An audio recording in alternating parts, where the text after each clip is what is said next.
Hello friends, ಎಲ್ರಿಗೂ ನಮಸ್ಕಾರ.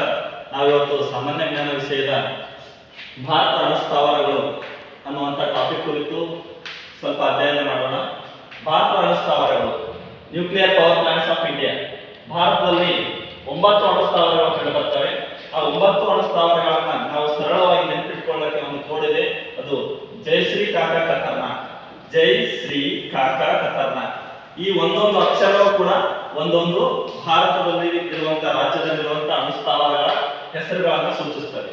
ಇಲ್ಲಿ ಜೈ ಅಂದರೆ ಜೈತಾಪುರ, ಶ್ರೀ ಅಂದರೆ ಶ್ರೀಶೈಲ, ಕ ಅಂದರೆ ಕುಡಕುಳಂ, ಕ ಅಂದರೆ ಕಲ್ಪಕಂ, ಕ ಅಂದರೆ ಕೈಗಾ, ತ ಅಂದರೆ ತಾರಾಪುರ, ರ ಅಂದರೆ ರಾವತ್ ಭಟ್ ಅಥವಾ ರಾಣಾ ಪ್ರತಾಪ್, ನ ಅಂದರೆ ನರೋರ, ಕ ಅಂದರೆ ಕಕ್ರಾಪಾರ.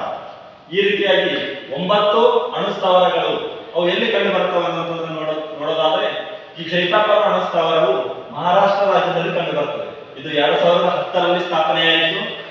ನಂತರ ಶ್ರೀಶೈಲ ಆಂಧ್ರ ಪ್ರದೇಶ ರಾಜ್ಯದಲ್ಲಿ ಕಂಡು ಬರ್ತದೆ. ಇದು 2000 ಇಸವಿಯಲ್ಲಿ ಸ್ಥಾಪನೆಯಾಯಿತು.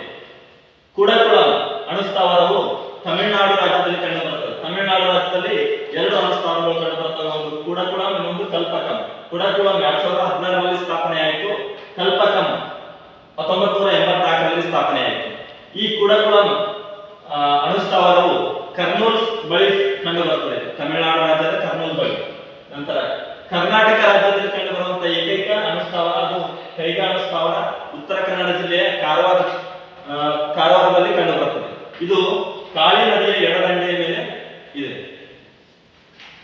ತ ಅಂದ್ರೆ ತಾರಾಪುರ, ಇದು ಮಹಾರಾಷ್ಟ್ರ ರಾಜ್ಯದಲ್ಲಿ ಕಂಡು ಬರುವಂತಹ ಅಣುಸ್ಥಾವರ. ಭಾರತದಲ್ಲಿ ಪ್ರಪ್ರಥಮವಾಗಿ ಸ್ಥಾಪನೆಯಾದಂತಹ ಅಣುಸ್ಥಾವರ ಅದು ತಾರಾಪುರ ಅಣುಸ್ಥಾವರ 1969ರಲ್ಲಿ.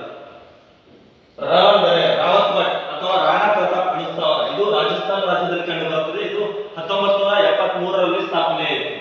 ನ ಅಂದರೆ ನರೋರ, ಇದು ಉತ್ತರ ಪ್ರದೇಶ ರಾಜ್ಯದಲ್ಲಿ ಕಂಡು ಬರುತ್ತದೆ. 1992ರಲ್ಲಿ ಸ್ಥಾಪನೆಯಾಯಿತು. ನಂತರ ಕ ಅಂದರೆ ಕಕ್ರಾಪಾರ, ಇದು ಗುಜರಾತ್ ರಾಜ್ಯದಲ್ಲಿ ಕಂಡು ಬರುತ್ತದೆ. 1993ರಲ್ಲಿ ಗುಜರಾತ್ ರಾಜ್ಯದ ಸೂರತ್ ಬಳಿ ಕಂಡು ಬರುತ್ತದೆ ಕಕ್ರಾಪಾರ ಅಣುಸ್ಥಾವರ.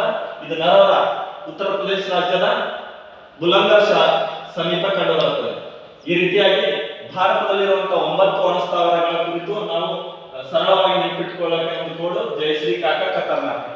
ಇವೆಲ್ಲವೂ NPCIL ಅಡಿಯಲ್ಲಿ ಕಂಡು ಬರ್ತವೆ. NPCIL ಅಂದ್ರೆ nuclear power corporation India limited ಅನ್ನುವಂಥದ್ದು. ಈ ರೀತಿಯಾಗಿ ತಾವೆಲ್ಲರೂ ಕೂಡ ಈ ಕೋಡ್ ಮುಖಾಂತರ ಸರಳವಾಗಿ ನೆನಪಿಟ್ಟುಕೊಳ್ಳಬಹುದು.